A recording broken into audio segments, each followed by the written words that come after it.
मित्रों, आज मैं जो कहानी आपको बताने वाला हूं वो इंसानियत को शर्मसार कर देने वाली कहानी है, जिसे सुनकर आपके रोंगटे खड़े हो जाएंगे। हालांकि ये कहानी आज मैं आपके समक्ष रखने वाला नहीं था, क्योंकि कहानी इतनी दर्दनाक है। एक छोटी बच्ची की कहानी है जिसे सुनकर आपके भी रोंगटे खड़े हो जाएंगे। लेकिन फिर मैंने सोचा कि चलो ठीक है, इस घटना को भी आपके समक्ष रखा जाए। यह कहानी है 3.5 साल की बच्ची आदन्या की, जो इस बात से बिल्कुल अनजान थी कि समाज में अपनेपन का दिखावा करने वाले लोग किस हद तक जा सकते हैं, अपने मन में घिनौनेपन की किस असीम पराकाष्ठा को सजाए बैठे हैं। तो चलिए हम कहानी को आगे बढ़ाते हैं। दोस्तों, कहानी है महाराष्ट्र के मालेगांव के डोंगराले की, जहां की आबादी लगभग कुल 2000 के करीब थी, जहां पे कंस्ट्रक्शन वर्कर, किसान और दिहाड़ी मजदूर ज्यादा से ज्यादा मात्रा में रहते थे। कह सकते हैं ये मजदूर वर्ग की बस्ती थी या गांव था जो भी। और वहीं पर एक 3.5 साल की बच्ची रहा करती थी जिसका नाम था आदन्या, जो कि अपने माता पिता के साथ रहा करती थी।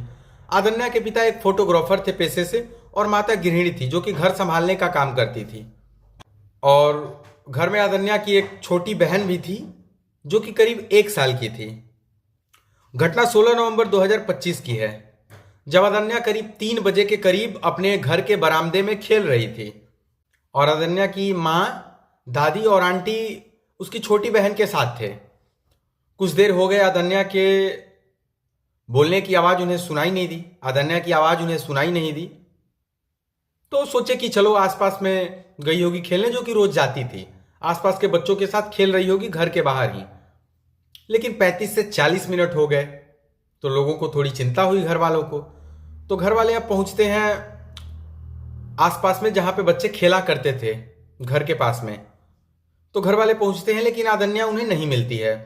उस समय आदन्या के पिता फोटोग्राफी के काम से बाहर गए हुए थे। अनन्या के गुम हो जाने की खबर जब आसपास के लोगों को मिलती है, पड़ोस वालों को मिलती है, तो वो भी अनन्या की खोज में निकल जाते हैं। गांव वाले भी खोजने में बहुत मदद करते हैं, लेकिन फिर भी आदन्या का कोई पता नहीं चलता है।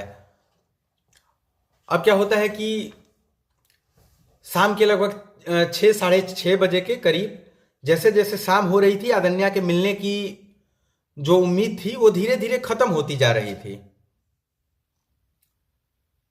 अब आदन्या की तलाश में गांव वाले लगभग 7:30 बजे के करीब घर से 300 मीटर दूर एक टावर के पास पहुंचते हैं, जहां झाड़ियों में आदन्या की लाश मिलती है, जिसे देखकर लोगों की रूह कांप गई, लोगों के रोंगटे खड़े हो गए। क्योंकि आदन्या को इतने दर्दनाक तरीके से मारा गया था, उसके साथ इतना बुरा दुष्कर्म किया गया था। आदन्या के शरीर पे कई सारे चोट के निशान थे, घाव के निशान थे, और उसके सर को पास पड़े एक पत्थर से मारकर कुचल दिया गया था। इतनी दर्दनाक मौत, सोचिए, आदन्या की मौत को देखकर खुद मौत का भी रूह कांप जाता, तो गांव वाले इससे कैसे अछूते रहते। लाश को देखकर गांव वालों के रोंगटे खड़े हो गए। जब गांव वालों का यह हाल था तो सोचिए आदन्या के घर वालों का क्या हाल हुआ होगा। घर वाले रोने बिलखने लगे, जाहिर सी बात है। फिर मौके पर पुलिस पहुंचती है। जगह पे पुलिस पहुंचती है, आदन्या की लाश को फॉरेंसिक लैब भिजवाती है, पोस्टमार्टम के लिए भिजवाती है। तब पुलिस अब हरकत में आती है और गांव वालों से, आसपास के लोगों से और आदन्या के घर वालों से पूछती है। पुलिस अपनी तफ्तीश चालू करती है। तो आदन्या के घर वाले बताते हैं कि आदन्या रोज पास के बच्चों के साथ खेलने जाती है। यह सुनते ही पुलिस पास के बच्चों के पास जाती है और पूछती है आदन्या के बारे में। तो बच्चे बताते हैं कि एक अंकल आए थे जो कि आदन्या को चॉकलेट देने अपने साथ ले गए थे। तो अंकल की पहचान करने के लिए जब बच्चों से पूछा जाता है पुलिस द्वारा कि वो अंकल कौन थे, तो बच्चे बताते हैं कि उस अंकल का नाम विजय खैरनार था। बच्चे विजय खैरनार के रूप में कातिल का पहचान करते हैं। अब पुलिस लगभग 8:30 बजे विजय खैरनार को अरेस्ट करती है और अरेस्ट करके मालेगांव तालुका के पुलिस स्टेशन ले जाती है। और फिर पुलिस उसकी अच्छी तरीके से खातिरदारी करने के बाद उसे सच्चाई उगलवाती है। तो वो अपने करतूत की, अपने बेशर्मी की सारी करतूतें पुलिस वालों को बता रहा था। जो कातिल था, जो विजय खैरनार था। बाद में थोड़ी देर बाद या फिर अगले दिन कहानी जब शहर में फैलती है, लोगों के पास पहुंचती है, तो लोग इसके लिए स्ट्राइक पे उतर आते हैं, अदन्या के लिए जस्टिस की मांग करते हैं। जाहिर सी बात है, 3.5 साल की बच्ची है। जिस व्यक्ति ने उसके साथ इतनी घिनौनी हरकत की, उसके साथ बलात्कार जैसी घटनाएं की,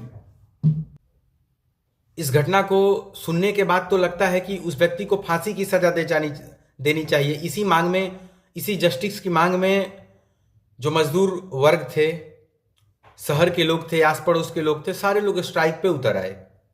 कर सकते हैं शहर की एक भरपूर आबादी अदन्या के लिए स्ट्राइक पे उतर आई, अदन्या को न्याय दिलाने के लिए। और फिर कातिल को गिरफ्तार किया गया। हालांकि आगे का फैसला आना अभी बाकी है। मित्रों, इस कहानी को सुनने के बाद लगता है कि समाज से इंसानियत नाम की चीज खत्म हो गई है। इंसानियत बचा ही नहीं लोगों के अंदर। अब सब लोगों को तो हम नहीं कह सकते, बहुत सारे ऐसे लोग हैं जिनके अंदर इंसानियत बचा नहीं। 3.5 साल की बच्ची जिसके साथ ऐसा होता है, फिर उसके सर को पत्थर से कुचल दिया जाता है। बहुत ही दर्दनाक घटना है ये। हालांकि कहानी, घटना की जो वृतांत होता है मैंने आपको सुना दिया, कहानी खत्म होती है। मैं भी चाहूंगा कि अदन्या को जस्टिस मिले, इसके लिए मैं भी प्रोटेस्ट में शामिल होना चाहूंगा। आप लोग भी बड़ी से बड़ी मात्रा में प्रोटेस्ट में शामिल होकर अदन्या के लिए जस्टिस की मांग करें। तब तक के लिए मिलते हैं अगली वीडियो में। तब तक के लिए धन्यवाद।